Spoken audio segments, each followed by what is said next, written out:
குர்ஆனை எடுத்து பார்த்தோம்னு சொன்னா சொர்க்கத்துல வழங்கக்கூடிய இன்பங்கள், சொர்க்கத்தில் இன்பங்கள் வழங்கப்படும் பொழுது அதுல ஹூர்லீன்கள்ங்கிற ஒரு கட்டளைகளை இறைவன் வழங்குவான் அப்படின்னு சொல்லப்படுகிறது.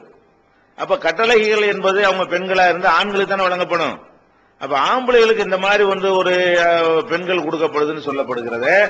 அப்ப இந்த உலகத்துல ஆண்களை போலவே வணக்க வழிபாடுகள்ல ஈடுபட்டு தியாகம் பண்ணி கொள்கையில உறுதியா இருந்து எவ்வளவு பெண்கள்லாம் இருக்கிறாங்களே, அவங்களுக்கு அது மாதிரி கிடைக்கணுமா இல்லையா?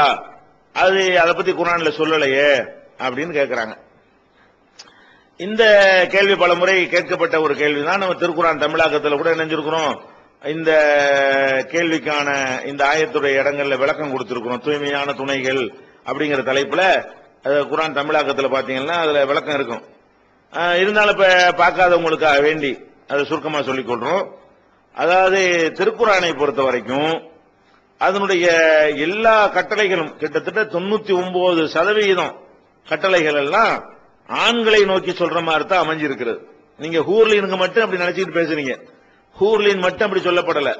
எல்லா விஷயங்களை சொன்னால் உதாரணமா நோன்பு வைக்க சொல்லி ஒரு கட்டளை இருக்குது. நோன்பு வைக்க சொல்லி கட்டளை பெண்களுக்கு இருக்க அந்த கட்டளை குர்ஆன்ல இல்ல. என்ன இருக்கு? குத்திப அலைக்குமு சியாமு, உங்கள் மீது நோன்பு கடமைன்னு தமிழ்ல அர்த்தம் செஞ்சுட்டு போயிடுறீங்க. அது அது சரியான அர்த்தம் கிடையாது. அப்படித்தான் செய்யறோம், நம்மளும் அந்த அர்த்தம் செய்யறோம். சரியான அர்த்தம் என்ன? அரபு மொழியில முன்னிலை உங்கள் நீங்கள் சொல்றோம்ல, இதுல ஆணுக்கு பெண்ணுக்கு தனித்தனி சொல் இருக்குது. தமிழ்ல அப்படி கிடையாது. தமிழ்ல ஆண்களை பார்த்து உங்கள்னு சொல்லலாம், பெண்களை பார்த்து உங்கள்னு சொல்லலாம்.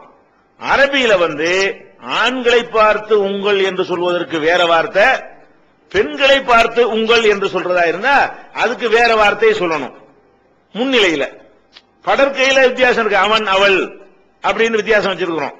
ஆனா முன்னிலையா பேசும் பொழுது நீங்கள் சொல்லி பொம்பளையை பார்த்து பேசலாம், நீங்கள் சொல்லி ஆம்பளையை பார்த்து பேசலாம். அரபியில் அப்படி பேச இயலாது. ஆம்பளையை பார்த்து சொல்றதுக்கு வேற வார்த்தை இருக்கு. இப்ப அலை உங்கள் மீது நோன்பு கடமைங்கிற இடத்துல அலை கும்ங்கிற வார்த்தை வருது. இந்த கும் ஆம்பளை தான் குறிக்கும். அப்ப ஆம்பளைக்கு தான் நோன்பு கடமைன்னு தான் அந்த வசனம் சொல்லுது. பெண்களுக்கு கடமைண்டா எப்படி வரணும்? அலை குன்னு வரணும். கும் என்றால் ஆம்பளைங்களுக்கு, குன்னண்டா பெண்களுக்கு அர்த்தம். அப்ப மூமின்களே நல்லா கூப்பிட்டு என்ன செய்யறான்னு கேட்டா, ஆண்களே உங்களுக்கு நோன்பு கடமை அப்படின்னு வருது. அப்ப ஆண்களுக்கு தான் நோன்பு கடமை, பொம்பளைகளுக்கு இல்லைன்னு வரும்ல. சொர்க்கத்துக்கு மட்டும் பேசுறோம்ல, ஆம்பளைக்கு தான் சொல்றான்னு சொல்லிட்டு அது மாதிரி இதுவும் அப்படித்தான் வருது. அது மாதிரி எல்லா நிறைய விஷயங்கள், நிறைய கட்டளைகள் எடுத்து பாத்தீங்கன்னா, தான தர்மம் செய்யறங்க யுன்ஃபிகூனு வருது. யுன்ஃபிகூனங்கிறது ஆண்பால தான் இருக்கு, சுன்ஃபிகூனு வரல, யுன்ஃபிகூனு வரல. அப்ப அந்த மாதிரி பெண்பாளுக்கு ஒரு தனி சொல் இருக்குது.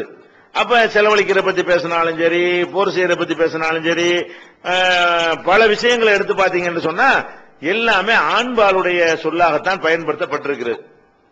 அந்த மாதிரி தான் நீங்க ஹூர்லீன்கள் கேக்குறீங்கல்ல, ஹூர்லீன்களுக்கு மட்டும் கிடையாதுங்க. சொர்க்கத்துல கொடுக்கிற இன்பங்கள் இருக்க அது எல்லாமே ஆம்பளைகளுக்கு மாதிரி தான் வருது. ஆம்பளை சொல்லுதான் பயன்படுத்தப்பட்டிருக்கு. மாளிகை கிடைக்கும், மின் தகுத்திஹுமுல் அன்ஹார், அவர்களுக்கு கீழே நதிகள் ஓடும் இருக்கிறது. தகுத்தி ஹுண்டு வந்தா ஆம்பளை தான், அது பொம்பளை தகுத்தி ஹின்னு வரணும், பொம்பளைக்கு சொல்லப்படவே இல்லை. அப்ப அவங்கள தின்றிலே சாய்ந்திருப்பார்கள் இருக்குது. அது ஆண்கு தான், ஆண்பால் வார்த்தை பயன்படுத்தப்படுது. சாய்ந்திருப்பார்கள் வார்த்தை தமிழ்ல ஆணுக்கு பெண்ணுக்கு பொதுவா இருந்தாலும் அரபியில ஆம்பளை சாஞ்சிருப்பார்கள் அது ஒரு வார்த்தையை பயன்படுத்தணும், பொம்பளைங்க சாஞ்சிருப்பாங்கன்னா அதுக்கு ஒரு வார்த்தை பயன்படுத்தப்பட்டன. குர்ஆன்ல முத்தகீன அது ஆம்பளை குறிக்கக்கூடிய சொல்லுதான். அப்ப சொர்க்கத்துல ஹூர்லீன் மட்டும் ஆம்பளைக்குன்னு சொல்லப்படல, சொர்க்கத்தில் உள்ள எல்லாமே ஆம்பளைக்குன்னு சொல்லப்படுது. சொர்க்கத்துல ஹூர்லீனை விட்டுட்டு பார்த்தாலும் மாளிகை கிடைக்கும், அது கிடைக்கும், இது கிடைக்கும், என்னென்ன கிடைக்கும்னு சொல்லப்படுகிறதோ. யதூஃபு அலைஹிம் வில்தானுன், சிறுவர்கள் எல்லாம் பணியாற்றி கொண்டிருப்பார்கள். அலைஹிம் தாங்க ஆம்பளை தான் வருது. அப்ப இப்ப என்ன வழங்குறோம்? அப்ப எல்லாமே ஆம்பளைன்ல வருது, பொம்பளைக்கு ஒண்ணுமே இல்லையே. அப்படிதான் கேள்வி கேட்கணும். ஹூர்லீன் மட்டும் கேட்க கூடாது. நீ எப்படி கேட்கணும்?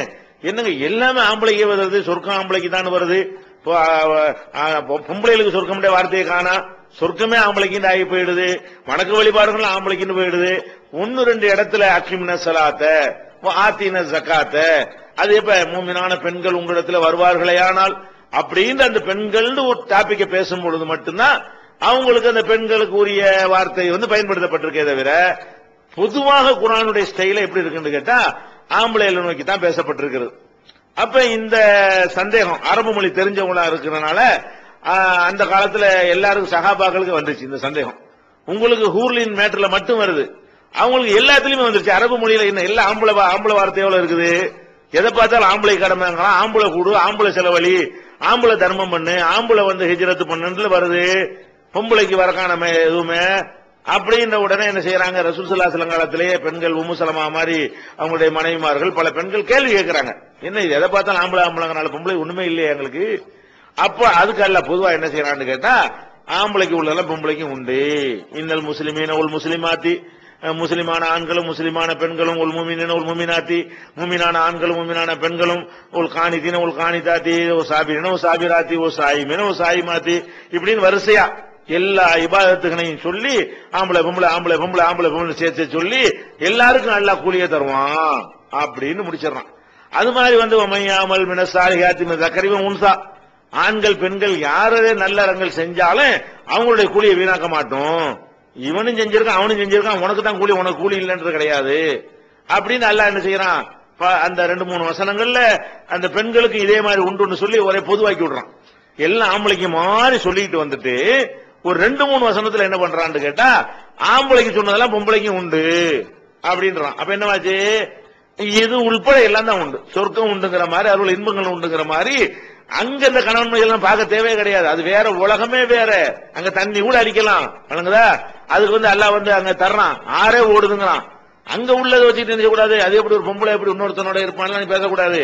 அது அந்த உலகமே வேற. அப்ப அந்த சிந்தனை நமக்கு வராது, யாருக்கு அந்த மாதிரி எண்ணமெல்லாம் வராது. அதனால என்ன செய்ய வேண்டியதான், அங்க ஜாலியா இருக்கிறதுக்கு பரிசுடைய உலகம். அதனால வந்து இங்க எப்படி நம்ம சந்தோஷமாக இருப்பதற்காக வேண்டி இன்பங்கள் எல்லாம் தர்றேங்கிறானோ, அது மாதிரி பெண்கள் சந்தோஷமா இருப்பதற்கு ஏற்றவாறு இன்பங்களை கொடுப்பான் அப்படிங்கிறது இந்த 3 வசனங்களை கொண்டு எடுத்துக்கொள்ளலாம். இது ஆதாரத்தோடு பாக்குறாங்கன்னா குர்ஆனுடைய அந்த தமிழாக்கத்தில் விளக்கங்கள் ஒரு குறிப்பு இருக்கும், அதுல தூய்மையான துணைகள்ங்கிற தலைப்புல டீட்டெயிலா எழுதியிருக்கும், பாத்துக்கிறேன்.